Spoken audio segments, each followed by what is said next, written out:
You ever come home expecting a quiet night only to find your entire life flipped inside out? I'm talking you slam on the brakes in your own damn driveway, your heart pounding in your chest, hit that garage door opener out of pure habit, only to hear this horrible screech as the thing jams halfway up. And then it hits you right there in your nose, diesel fumes thick and filthy burning your lungs. I look inside, and my sanctuary has two monster trucks jammed in there, oil leaking everywhere, concrete stained for good.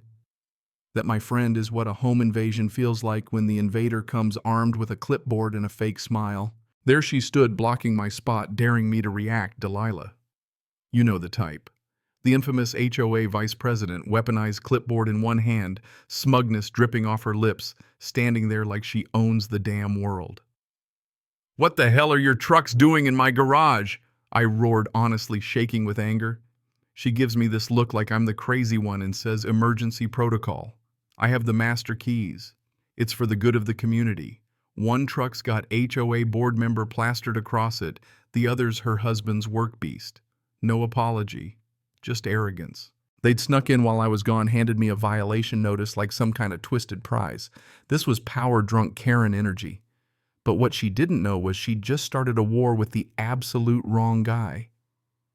What happened next? Pure chaos, and man, was it delicious. If you've ever dreamed of seeing justice in real time, just wait. And hey, if you've got a wild HOA story yourself, don't be shy. Drop it in the comments. Tell me where you're watching from, too. But first, let me tell you how Delilah made the biggest mistake of her career and why that clipboard should have come with a warning label. I'm Ezra Caldwell, 52 years old, third-generation machinist, bleed motor oil sweat, American steel, and probably smell like both. For 12 hours a day, I'm in a shop machining precision aerospace part stuff that keeps fighter jets in the sky. My hands are beat up, calloused, cut up from decades of honest work gripping tools that most folks can't even pronounce. 6 months ago, my Aunt Millicent passed and left me her 1960s ranch house out in Maplewood Heights. Nice neighborhood, or so I thought. Folks waved, minded their business. Until they didn't. My house sits on a corner lot.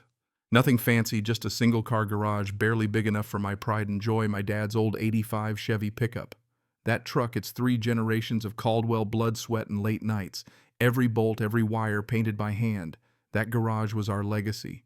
But I wasn't the only one eyeing it. Delilah Thornberry, self-appointed queen of suburbia.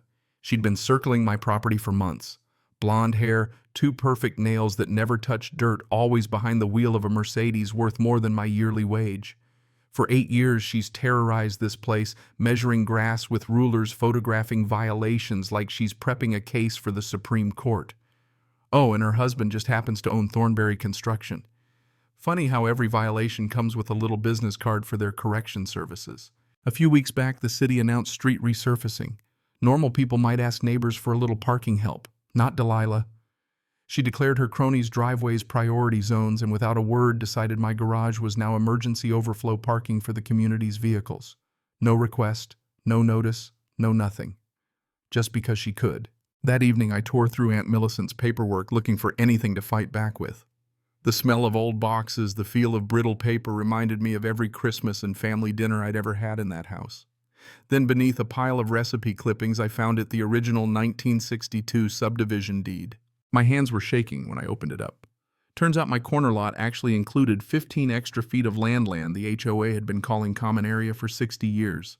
The community garden, the fountain at the entrance, even part of the damn community center where Delilah held her little tribunals, all sitting on property that legally was mine. Delilah thought she was stealing my garage. She had no clue I owned half her kingdom. Every HOA assessment for landscape maintenance, they'd been using my land.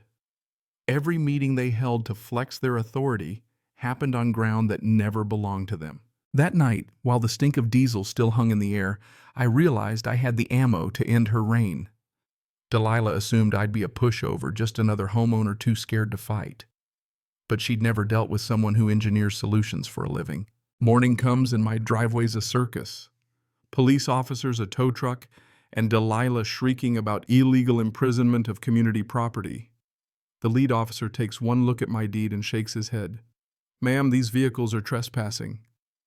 Delilah tries to argue, waving HOA bylaws in the air, but I'm ready.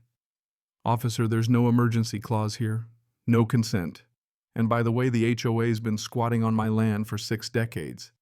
The officer's eyebrows about hit his hairline. Delilah tries one last time. I'm the vice president, but it's all falling apart. The tow truck operator just grins. If the man wants them gone, they're gone. That's how property rights work. When those trucks scraped out of my garage, every screech was music to my ears. Delilah squealed away in her Mercedes, but I could tell her game was over. Except, of course, she escalated. First came the letter Thornberry Legal Services demanding $5,000 for illegal detention of community vehicles. Looked real official until I checked with the state bar. No such law firm. Just more smoke and mirrors. That evening I found her husband's crew out front installing no parking signs and fences along the disputed strip. On my land without a permit. I called county code enforcement. They showed up fast. Delilah's folks were pouring concrete, digging post holes right there for everyone to see. Ladies got brass, the code officer said, shaking his head. But it's all illegal. $15,000 in fines right there on the spot. Every move she made just dug the hole deeper. She called an emergency HOA meeting to address my aggression.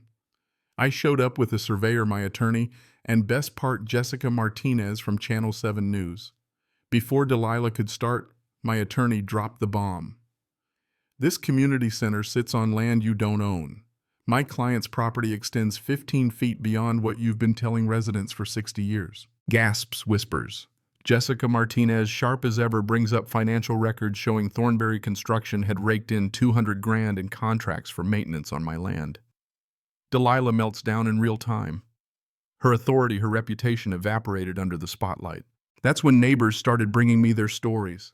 Mrs. Rory had a whole folder. Delilah tried to snatch her flower bed. Mr. Rodriguez had photos of HOA trucks parked on his cul-de-sac for months. Mike, a contractor, got blacklisted for refusing to play along with the kickback scheme. Piece by piece, we built an ironclad case. Law enforcement stepped in. Fraud, embezzlement, unauthorized construction, racketeering, you name it. Turns out Delilah had run this scam in multiple neighborhoods. She'd been so arrogant she left a paper trail a mile wide. Contracts, invoices, margin notes inflate by 40%, add violation penalties. Pure greed written in her own hand. The county attorney ran with it. Federal prosecutors got involved. RICO charges. They seized the Thornberry mansion, the cars, everything. All for restitution to the victims. A young family bought Delilah's place at auction, ripped out her landscaping, put up a swing set for their kids. Where tyranny once ruled, you could hear laughter again. The state attorney general announced new HOA legislation. Financial transparency, criminal background checks, mandatory audits. All triggered by a locked garage door and a machinist who refused to be bullied. My little act of defiance snowballed into a statewide movement. We set up the Caldwell Coalition Legal Help Investigation Templates Media Support. Mrs. Patterson led garden gnome parades. The Johnsons parked their classic Mustang front and center. Mike started a home services business that charged fair prices and helped elderly neighbors. My garage, once just a place for oil stains and late-night repairs, became the headquarters for real change. We trained homeowners how to fight back. Document everything, know your rights, build a mountain of evidence. Turn on the lights and watch the cockroaches scatter. FBI agents, prosecutors, state legislators, they all used our case as a model. In the end, 47 communities across the country took down their own Delilahs. Over $23 million recovered. It's not about money, though. It's about making sure no one gets pushed around in their own home again. Sometimes the best revenge is refusing to be intimidated. Sometimes all it takes is one locked garage door to bring down an empire built on arrogance and fraud. So if you've got your own HOA nightmare, if you're staring down some clipboard-wielding tyrant, don't let him break you. Slow down. Document everything. Learn the law, not just the threats. You ever notice how bullies always count on you giving up? That's their only real power. Take that away and they crumble fast. If my story helps even one person stand their ground, then every scar on my hands, every oil stain on my floor was worth it. So let me ask you, where do you draw the line? Would you lock that garage or just let them walk all over you? Drop your own story below. Let's make sure nobody has to fight this fight alone ever again.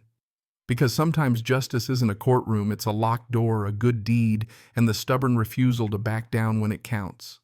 Cảm ơn các bạn đã xem video.